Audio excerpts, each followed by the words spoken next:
The area around the Taipei train station is a street food mecca. At 就是爱煎饼果子, you can get all flavors of 煎饼, the perfect on-the-go breakfast food. It all starts with a crispy layer of mung bean and wheat flour crepe cooked French style on a hot griddle. Then a thin layer of egg wash is applied. Perfect. And seasoning with pepper. Now come the fillings, starting with green onions, cabbage.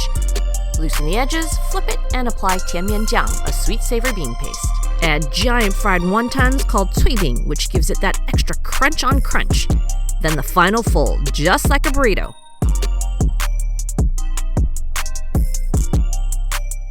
And voila! Ready to eat!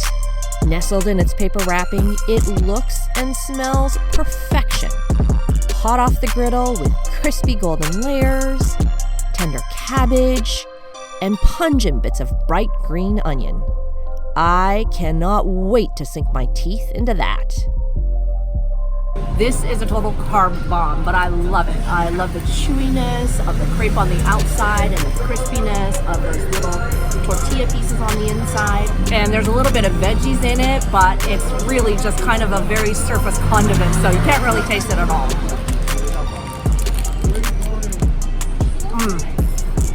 My kind of food. The Shuangcen night market may be small and intimate, but it's got some unique specialties. Easy to overlook is an older woman with a simple cart selling mochi and a super rare delicacy called caiyan, a gelatin dessert made from a very rare ocean seaweed.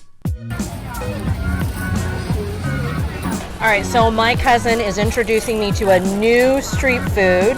This is called coral grass agar. And it's a gelatin that is made with the extract of coral grass. He said it's really good, but super rare. Like, you normally don't find these at the night markets. It just so happens he knows the vendor, and she just came over tonight, so we lucked out. All right, cheers.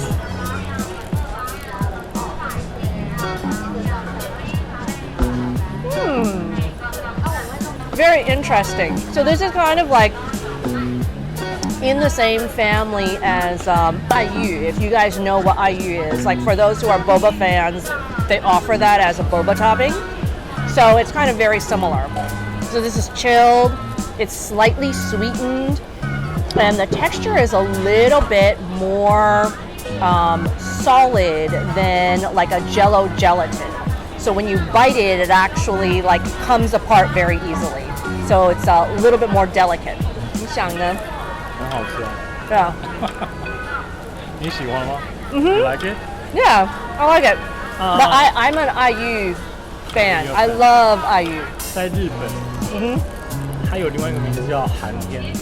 Oh.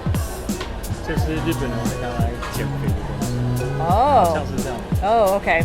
So Steve is saying that in Japan, it's also called hantian, and then they actually use this to diet. So if you're on a diet, come eat a lot of these. Ningxia Street Night Market, and our first stop is to get some oajen or oyster egg omelet. There are several shops here cranking them out. Steve makes a curious discovery. They seem to be all owned by somebody named Lai. Gossip has it that Mr. Lai had several wives, and each shop was passed down to a wife. Of course, in karmic fashion, the shop supposedly owned by second wife, Yuan Huan Bian Oajian, is way more popular than the shop next door, supposedly owned by first wife, Oajian Da Wang. They're pretty similar, so we picked a shorter line.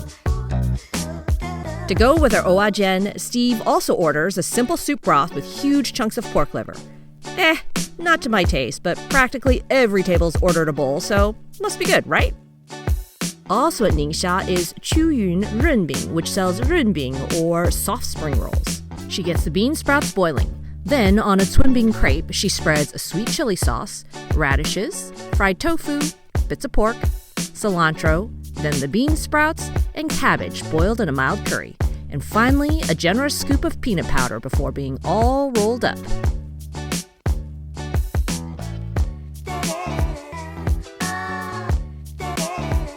All right, here's a quick shot. No fancy food porn for this one. hot off the griddle. So it looks like for the outside they used a wrapper similar to what they would use for mushi pork. It's just a very thin, simple batter, probably just flour and water and a little bit of salt. I'm gonna open this one up so that we can see what's inside. Look at that. Yummy goodness.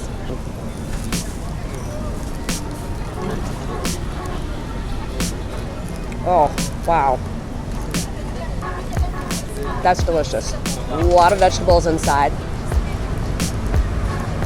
Everything is cooked until it's really soft and melt in your mouth. The only thing that is a little bit more parboiled is the bean sprouts. So it's kind of nice. You've got that soft texture and that crunchy texture from the bean sprouts.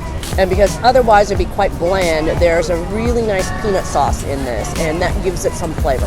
That's a really nice proportion to it. Just a little bit for a little bit of flavor, not too overwhelming. Now that would be another recommended item from here. This market's coming up with the hits.